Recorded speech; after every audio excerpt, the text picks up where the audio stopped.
Hi everyone! In today's video, I'm going to share how I made this mini mesh bag. To make this bag, I used 100% cotton tube yarn in sage and a 4mm crochet hook. Let's get started. To start, make a slip stitch.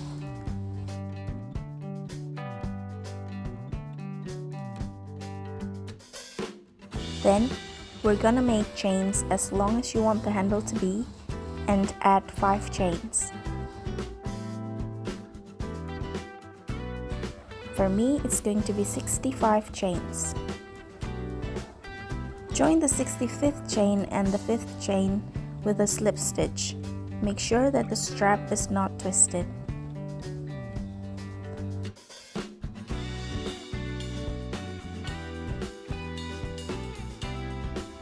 When joined, make sure it's the right length you want.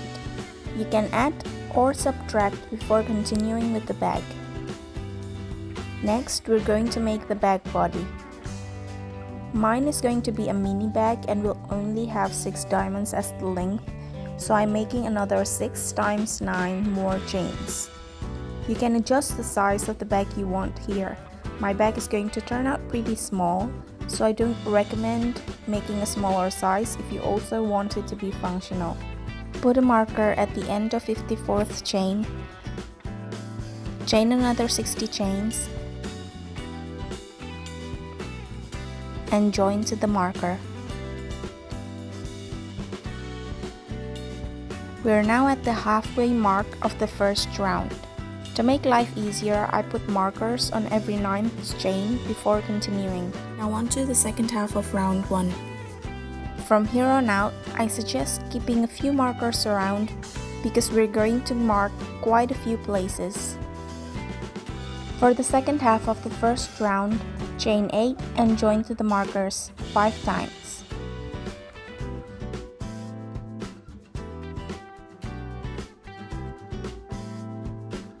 We can now remove the markers.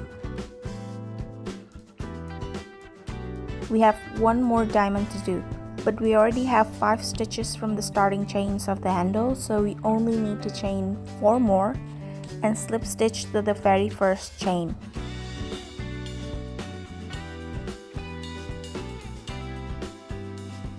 Now we have 6 diamonds.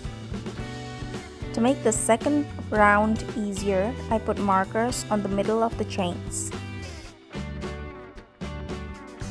It should look somewhat like this: 4 stitches on the sides and marker in the middle. Once everything are marked, we can continue. Chain 8,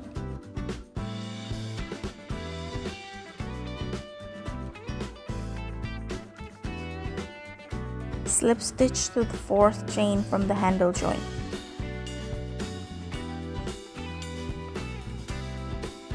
We are now starting the first half of the second round. Slip stitch on every stitch of the handle until there's 4 unworked chains from the handle joint.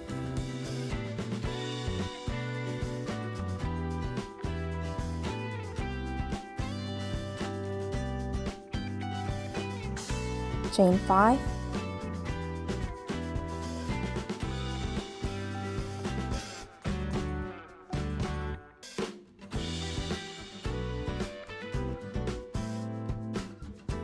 put marker on the 5th chain,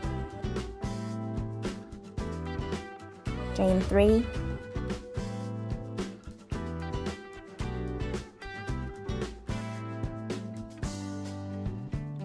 join to the nearest marker.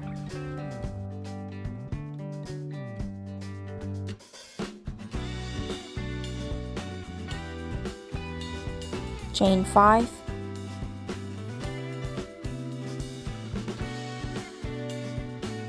put marker on the bump,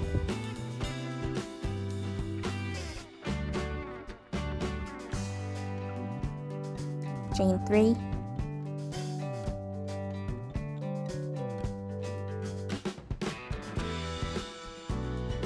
slip stitch to the nearest marker.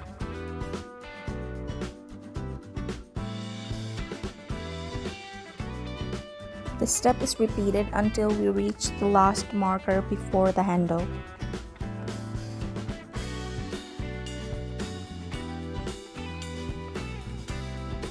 We are now on the second half of round 2.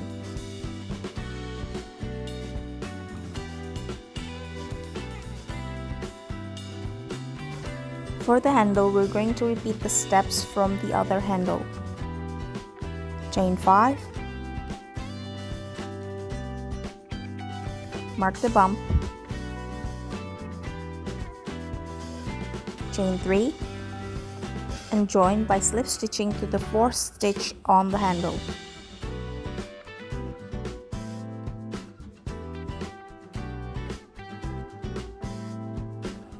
Slip stitch every stitch on the handle until there's 4 stitches left.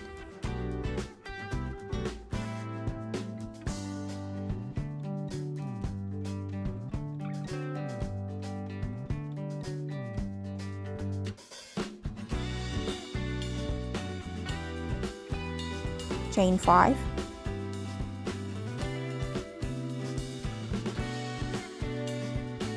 mark the bump,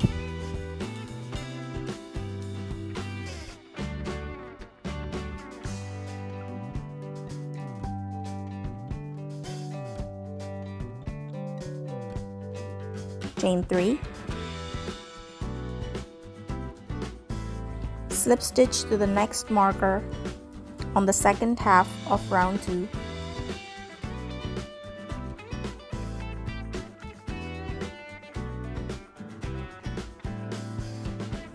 Repeat chain 5, put marker on the bump, chain 3, and slip stitch to the nearest marker until reaching the last marker before the handle.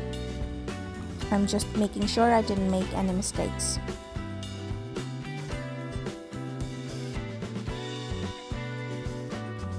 Now we're going to work on the first half of the 3rd round. Start by slip stitching every stitch off the handle until reaching the first marker on the round. Next, we're repeating chain 5, put marker on the 5th chain, chain 3, and join to the next marker with the slip stitch until we reach the last marker before the handle.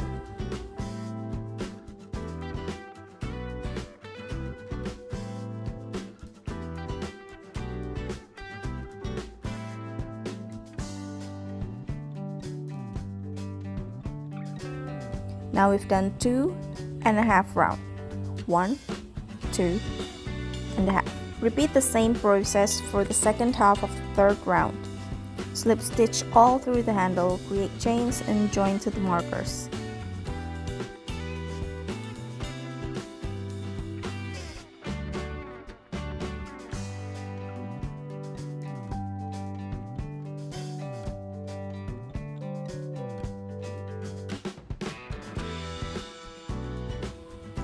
Then, on to the 4th round.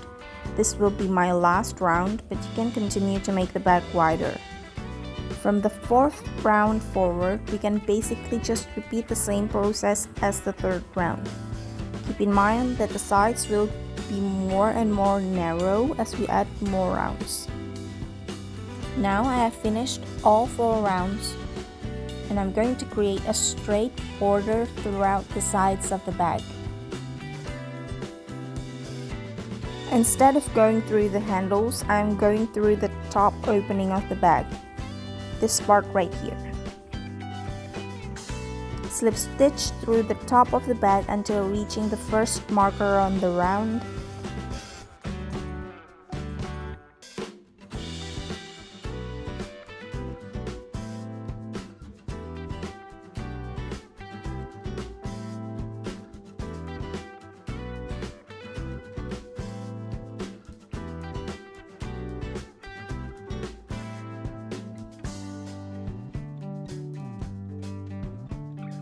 Chain 5,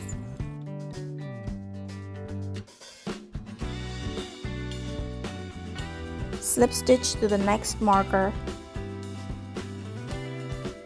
This will create a straight border for the sides. Repeat chain 5 and join until reaching the last marker before the handle. Then repeat the same process on the second half of the border round. Finally, we only need to join the two sides and our bag is finished.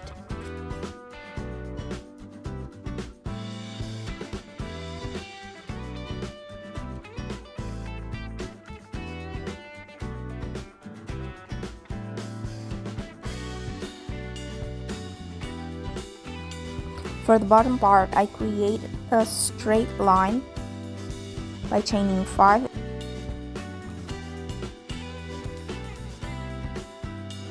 and joining to the next corner.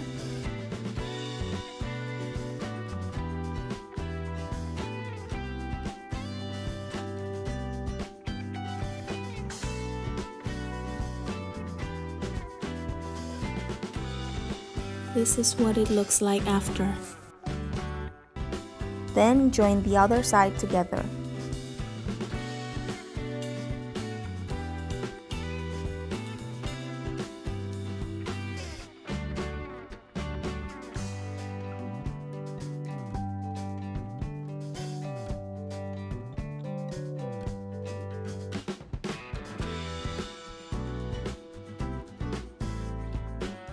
Cut the working yarn and weave in both ends.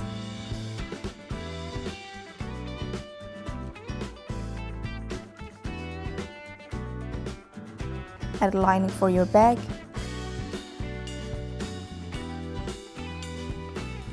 And it's good to go.